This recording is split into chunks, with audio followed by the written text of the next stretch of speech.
Vil I ikke sidde her? Eller, der er et enkelt plads. Mange tak. Det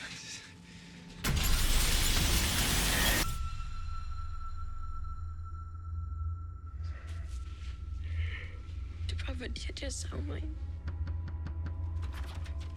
Ja. Markus Hansen. Mit navn er Otto Hoffmann, og det er Lennart. Jeg var med samme tog som din kone og datter. Hvad ved I? Jeg synes, du har krav på at vide, at det ikke var en ulykke. Hvorfor siger du, at det ikke var en ulykke? Ham her. Men han skyndte sig af på den station sekunder inden ulykken indtraf. Til Kurt Tandem Olesen, der er præsident for rockergruppen Riders of Justice. Det var et attentat. Jeg vil bede om at finde alt, hvad jeg kan fra rockergruppen Riders of Justice. Det er Emmentaler, vores face recognition ekspert. Det er noget god til at finde ting. Er det noget, I kan, uden at det kan spores? I har fattet det nemmeste for dig i verden. Det er det nemmeste for mig i verden. Og alle er med på, at vi nu er på vej ud og møde en psykopatisk rocker. Nu snakker vi med ham.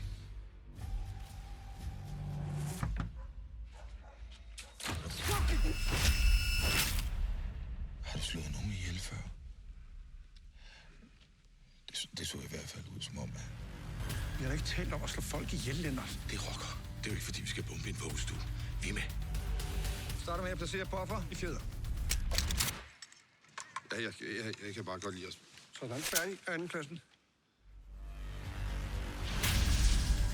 Det er ikke let at slå alle mennesker ihjel. Specielt ikke første gang.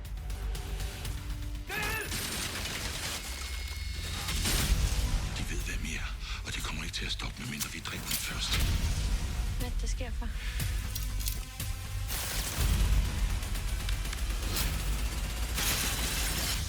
Så er klar.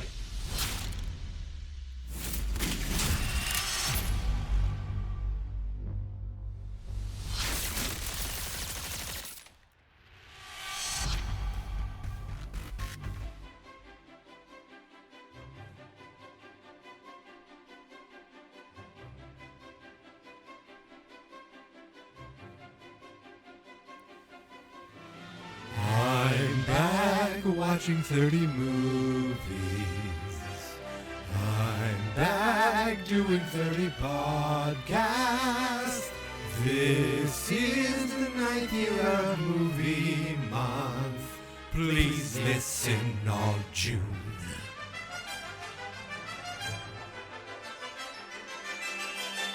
All June.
I got a Cherry Coke Zero and I'm driving down to the park. Ride. Riders of Justice got a Kia Sportage with my dog in the back. She might bark. Ride.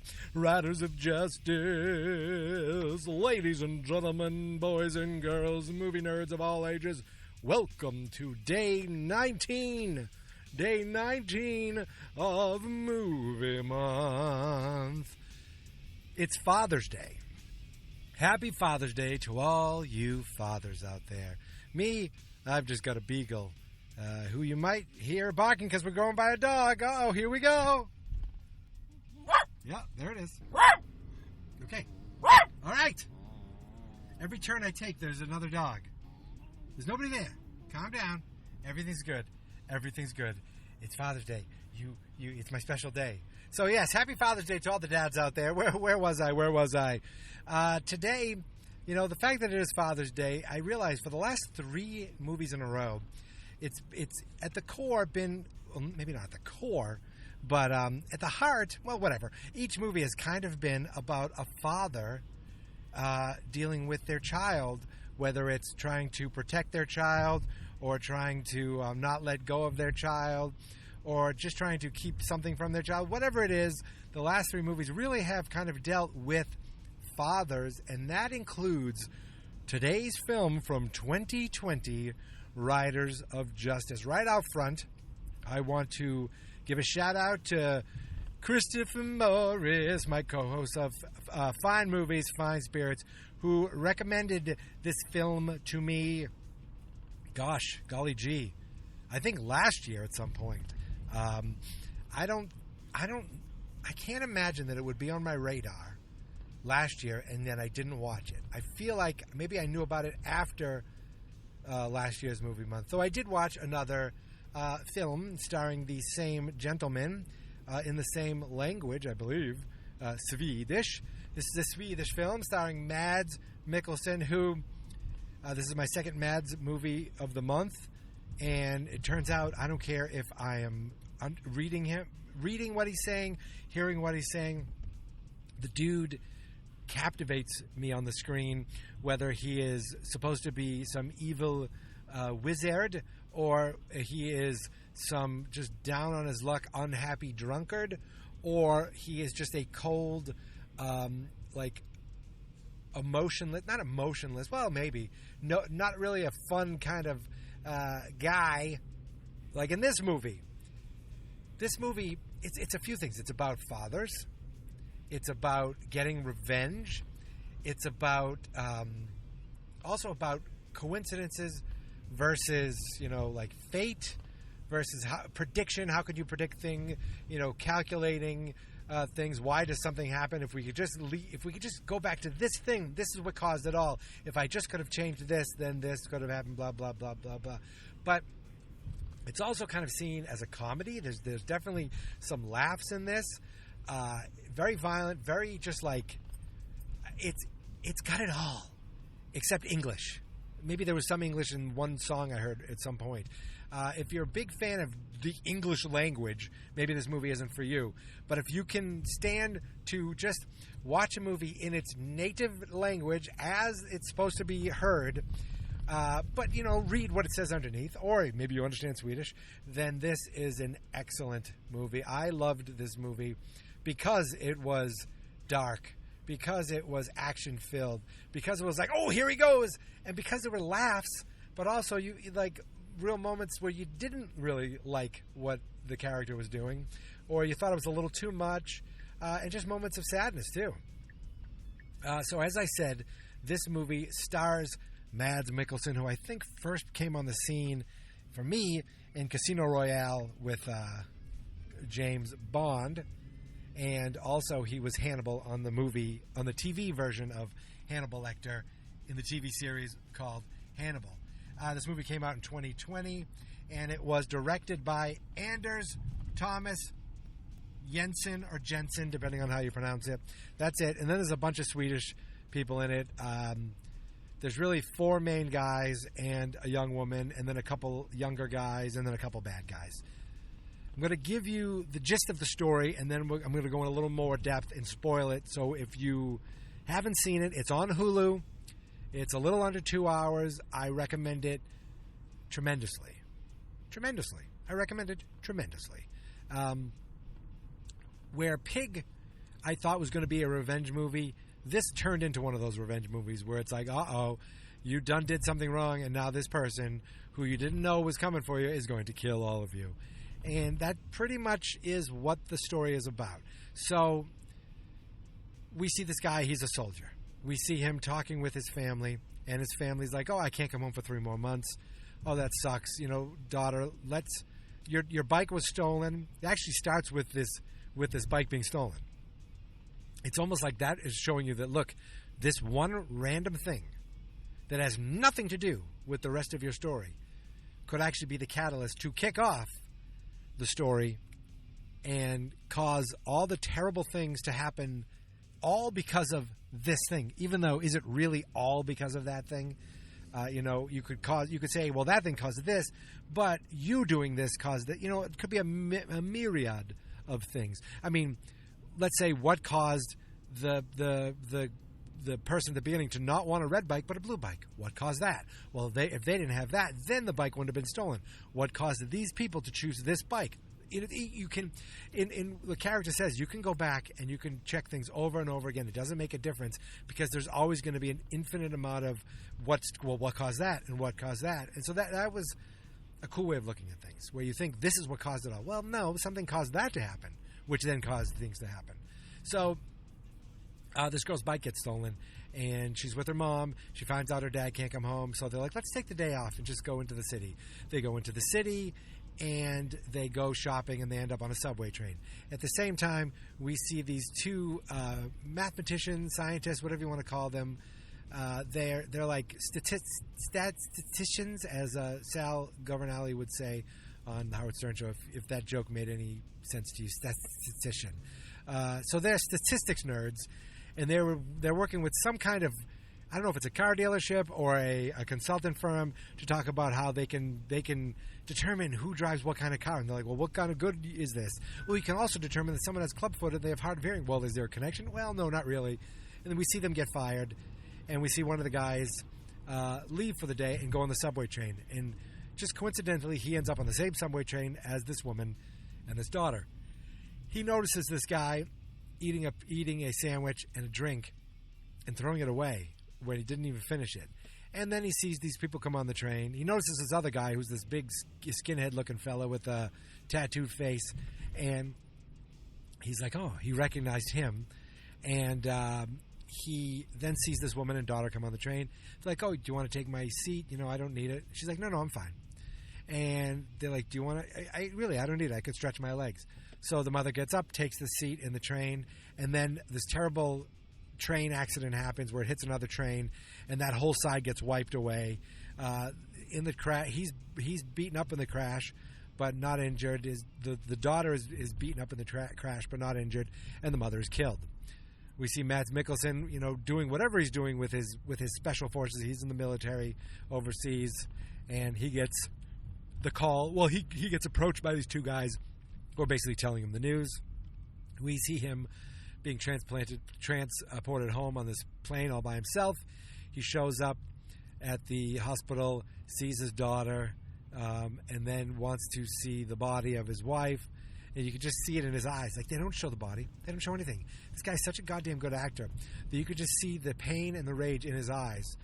And they go on to, you see them going to church, to a funeral, but that he's not a believer. He's like an atheist. The daughter wants to be religious. You see her being like, I think we should talk to people. And he's like, this is silly. I don't want to talk to anybody. He doesn't want to talk to anybody. He's very anti-getting help. He just needs to just deal with things his own way. It seems like his own way is smoking a lot of cigarettes, drinking a lot of beer.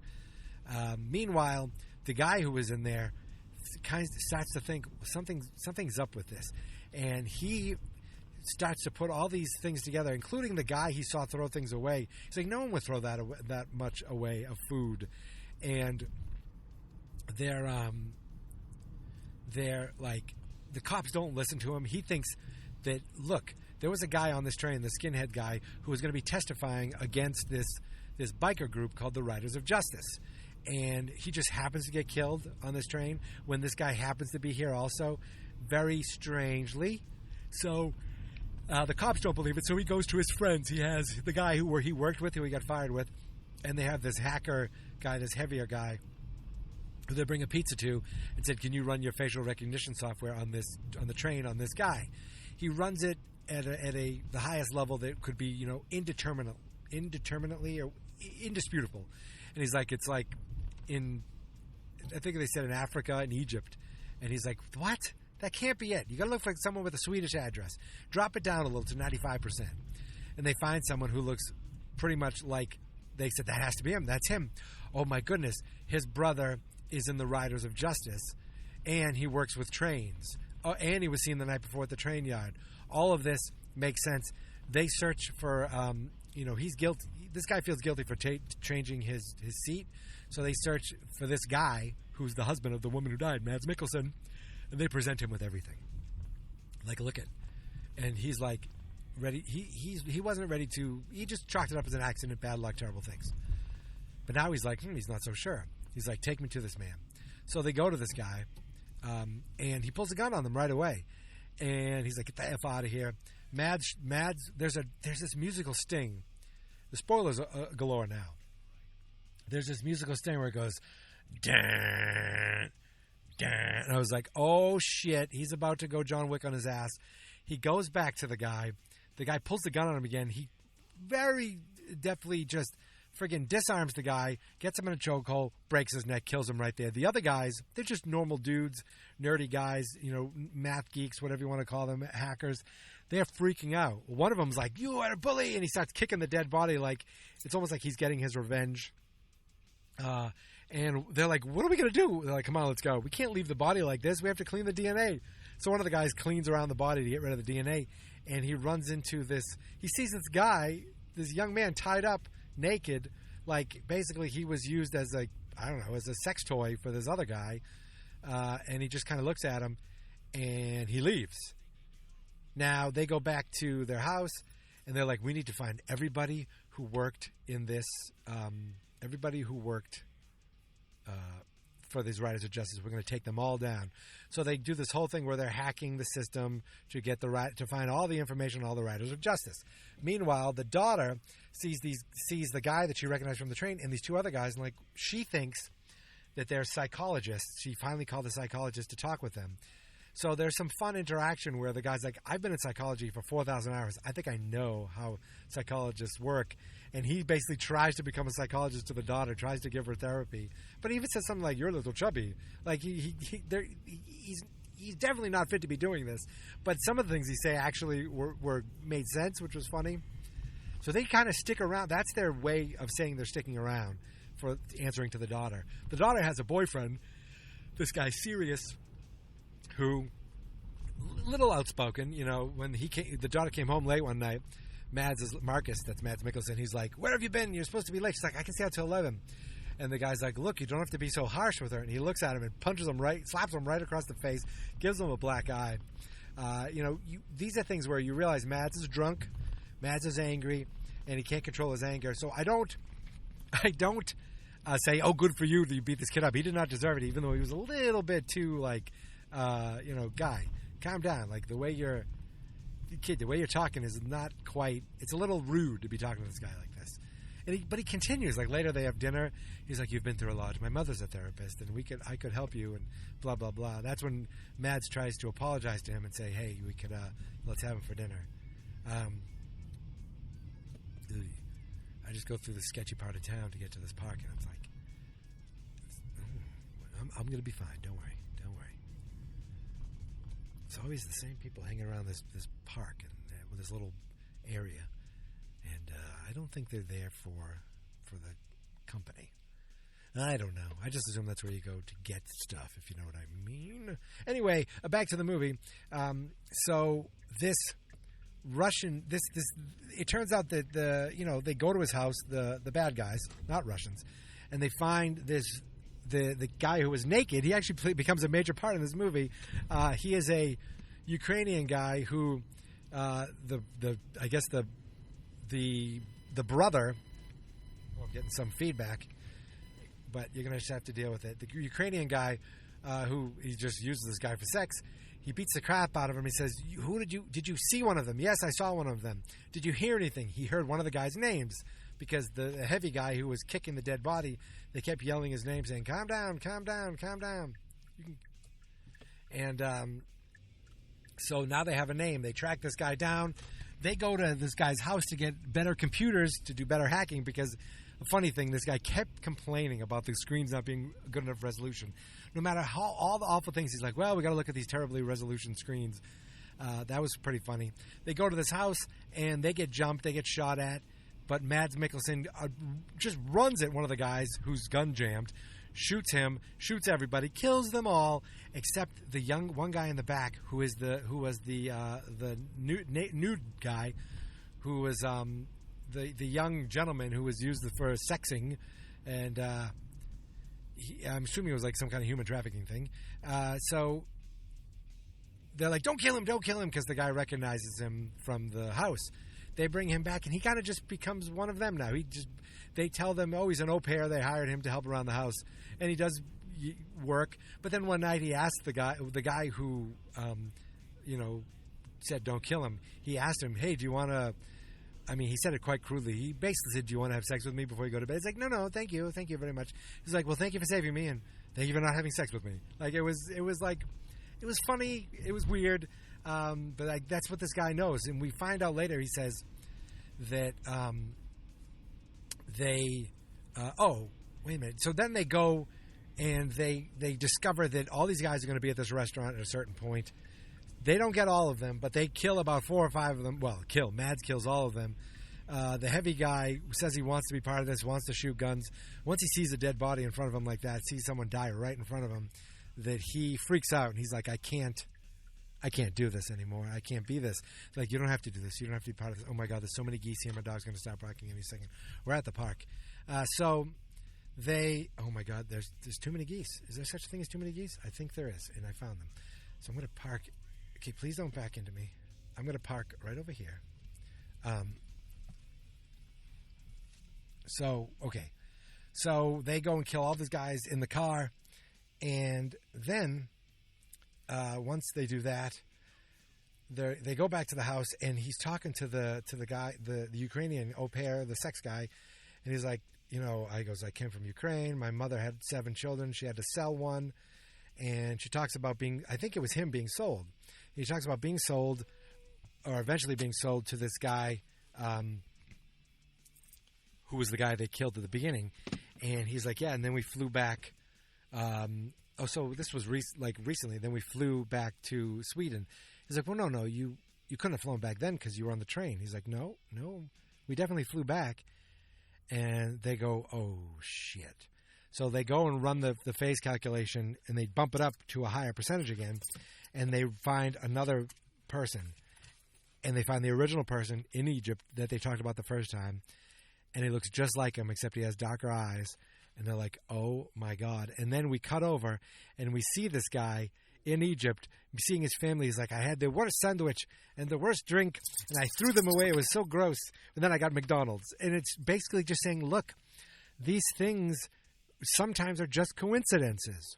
Sometimes things that you think are part of something bigger are just coincidences. And at this point, Mads loses his mind, like, oh my God, I killed all these people that didn't deserve it, that had nothing to do with this. My wife's really gone. She's gone. They have these moments where him and the other main guy, the other main guy we find out killed his daughter in a car accident, and they argue about that, but they kind of come to an agreement. They apologize to each other. And then what happens was, the guy's like, let's take a picture. The main mathematician he has a really bad arm, and the boyfriend of the girl takes a picture, puts it on Instagram. Someone sees it, says, hey, weren't you looking for a guy with a weird arm? And they know now who this kid is. They track the kid down, who he sells them right up. And, well, he doesn't want to die. They break a bunch of his fingers, but he sells them out and tells them where they all live at Mads Mikkelsen's house. They all show up there for a big bum rush of the house. Mad kills a bunch of them. Spoiler. These are all the spoilers. Kills a bunch of them. They take his daughter outside. They're holding the daughter and the boyfriend. Mads is about to put down his gun. And then all of a sudden, gun fires like crazy. The three nerdy guys who he kind of taught how to shoot guns earlier went crazy, blew a bunch of them away, shot the daughter in the process, but she was okay. Mads got hit a couple times earlier in the leg, and then he was able to take out everyone else. And the main guy's like, "What? This is terrible. What the hell did we even do to you?" And he kills him at this point. The cops are coming. He grabs his daughter and lifts her to, carries her away. And she's like, he's like, "It's going to be okay. It's going to be okay." And he starts fading away. She's like, "What? Don't, Dad, hold on. And he fades away. And you think, "Oh my God, he died. Oh my God, he died." And then it cuts to sometime later. It's snowing and the cops are coming when we think he's dead. It cuts to the next scene a few minutes later. They're in the house. It's snowing. They're opening Christmas gifts, and now they're kind of all a family. There's the three nerdy guys, the daughter, the boyfriend, the guy who's an au pair now, and Mads Mikkelsen, who survived. And you could see he's kind of trying to be cheery now. His way of being cheery, I don't think he cracks a smile, but his way of being cheery is he's wearing a hilarious Christmas sweater, this big red Christmas sweater, and he's drinking from a big Christmas mug. And earlier in the movie, this guy talks about, how, it's been a while since you've killed someone. I understand what it's like. I used to play French horn in my high school marching band, and it's been a while, and I don't think I could do it anymore. But at the end, Mads and his daughter buys him a French horn, and he plays Little Drummer Boy. And I'm like, this is a Christmas movie. Is this a Christmas movie now? And then at the end, we zoom over and we see the daughter has a new bicycle, a red bicycle. Well, you know who didn't want a red bicycle? That kid at the beginning of the movie who told her grandfather or his grandfather. I thought it said, I don't know if it was a girl or a boy. I honestly don't know. I thought they said a boy, but then I don't know. It doesn't matter.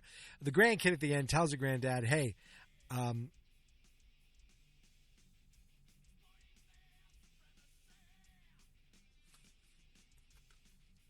we pan over, and there's a red bicycle. She got a new bicycle. It's a red bicycle. And you know who didn't want a red bicycle? That kid at the beginning who told the grandfather, I would like a blue bicycle, which led to the girl's bicycle being stolen in the first place. And where's that bicycle now? It's right with that kid. As the movie ends in a snowy kind of dreamy little scene of the kid riding the bike in circles in the snow as the credits roll, and you realize that was all just a coincidence, and yet they have no idea that bike led to all these people being killed. It was like, that's really, even though it is all happenstance in a way, it still is what happened, without any real reason behind it. Just a friggin' great movie, very rewatchable, awesome. I couldn't recommend it more. I appreciate Chris for telling it to me and recommending it to me. It's on Hulu right now, so go watch it, even though I just spoiled the whole thing for you. I'm sure I missed some things. But that's it. I'm at the park now. I need to go walk my dog. So, happy Father's Day to all you dads out there. Happy Father's Day to Marcus and Matilda. Happy Father's Day to Chris, who I know is listening to this, and everyone who's listening. Thank you so much for listening and subscribing. You can find me on Twitter and Instagram at Geek Mentality. You can find the show on Facebook at Fans Not Experts, and the website is fansnotexperts.com. Tomorrow marks day 20, which means we will be 2/3 of the way done. But we're not there yet. Today's only day 19. So enjoy your Sunday, and I will see you tomorrow. And until then, hot meat lead motel. This is my podcast, I made it. Geek Mentality's what I named it. And I think you should listen and subscribe, 'cause I'm kinda funny and awesome. I think that I'm worth your time, and I'm kinda handsome. My mom says, please listen and please subscribe. At least listen to this episode. Fans Not Experts. Come on, I'm trying to podcast. Don't you realize that? Don't you appreciate Daddy's podcast? It's my special day. Come on. There's nothing out there. There's nothing out there. There's nothing to be to care about because there's nothing out there.